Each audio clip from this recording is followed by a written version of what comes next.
Hi friends, ಎಲ್ಲರಿಗೂ ನಮಸ್ಕಾರ. Welcome to the UK channel ಹೊಸದಾಗಿ ನೋಡ್ತಾ ಇದ್ದಾರೆ ಸಬ್ಸ್ಕ್ರೈಬ್ ಮಾಡ್ಕೊಳ್ಳಿ ಮತ್ತು ಬೆಲ್ ಐಕನ್ ಪ್ರೆಸ್ ಮಾಡಿ. ಇವಾಗಲೂ ಒಂದೇ ಥರ ಚಟ್ನಿಯನ್ನು ತಿಂದು ಬೇಜಾರಾಗಿದ್ದರೆ ನೀವು ಈ ಥರ ಚಟ್ನಿ ಮಾಡಿ ಟ್ರೈ ಮಾಡಿ ನೋಡ್ಬೋದು. ತುಂಬಾ ಟೇಸ್ಟಿಯಾಗಿರುತ್ತೆ. ದೋಸೆ, ಇಡ್ಲಿ ಇದ್ರ ಜೊತೆಯಾಗಿ ತಿನ್ನೋಕ್ಕೂ.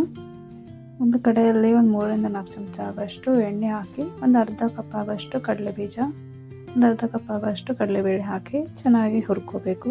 1-2 ನಿಮಿಷ ಮೀಡಿಯಮ್ ಫ್ಲೇಮಲ್ಲಿ ಇಟ್ಕೊಂಡು ಥರ ಕಂದು ಬಣ್ಣ ಆಗೋರು ಹುರ್ಕೊಂಡು ಅವನ್ನು ಸೈಡಲ್ಲಿ ತೆಗೆದಿಟ್ಕೊಳ್ಳಿ. ಅದೇ ಕಡೆಯಲ್ಲಿ ಒಂದು ಕಟ್ ಮಾಡಿರೋ ಈರುಳ್ಳಿ ಹಾಕಿ, ಒಂದು 3-4 ಬೆಳ್ಳುಳ್ಳಿ, ಒಂದು ಸ್ವಲ್ಪ ಅಲ್ಲ, ಒಂದು 5-6 ಹಸಿಮೆಣಸಿಗೆ ಹಾಕಿ, ಖಾರ ನೀವು ನೋಡ್ಕೊಂಡು ಹಾಕೋಬೋದು ನಿಮ್ಗೆ ಎಷ್ಟು ಬೇಕಷ್ಟು. 1-2 ನಿಮಿಷ ಚೆನ್ನಾಗಿ ಹುರ್ಕೊಳ್ಳಿ.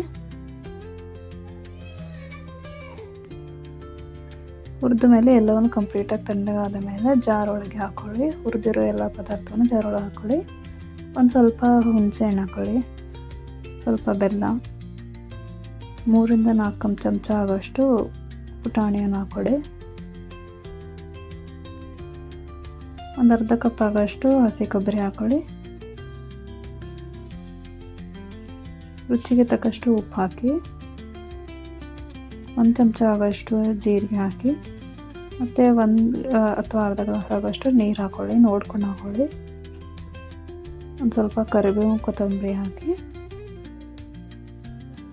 ತರ್ತರಿಯಾಗಿ ರುಬ್ಕೊಳ್ಳಿ ಈ ಥರ. ಈಗ ಚಟ್ನಿಗೆ ಒಗ್ಗರಣೆ ಮಾಡೋಕ್ಕೆ ಅದೇ ಪ್ಯಾನಲ್ಲಿ ಒಂದು 3-4 ಚಮಚ ಆಗೋಷ್ಟು ಎಣ್ಣೆ ಹಾಕಿ, 1 ಚಮಚ ಆಗೋಷ್ಟು ಸಾಸಿವೆ ಹಾಕಿ, ಒಂದು ಸ್ವಲ್ಪ ಕರಿಬೇವು ಮತ್ತು ಒಂದು ಸ್ವಲ್ಪ ಕೊತ್ತಂಬರಿ ಹಾಕಿ ಚೆನ್ನಾಗಿ ಬಾಡಿಸ್ಕೊಳ್ಳಿ. ಅದಾದ ಮೇಲೆ ಗ್ಯಾಸನ್ನು ಆಫ್ ಮಾಡಿ ಮಾಡಿರೋ ಚಟ್ನಿ ಅದರೊಳಗೆ ಹಾಕಿ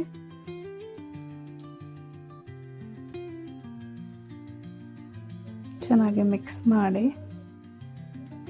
ನೀರು ನಿಮ್ಗೆ ಎಷ್ಟು ಬೇಕಷ್ಟು ನೋಡ್ಕೊಂಡು ಹಾಕ್ಕೊಳ್ಳಿ. ನಿಮಗೆ ತಿಳಿ ಬೇಕಂದರೆ ತಿಳಿ ಜಾಸ್ತಿ ನೀರು ಹಾಕ್ಕೊಳ್ಳಿ, ಇಲ್ಲ ಗಟ್ಟಿ ಬೇಕಂದರೆ ನೀರು ಕಡಿಮೆ ಹಾಕ್ಕೊಳ್ಳಿ.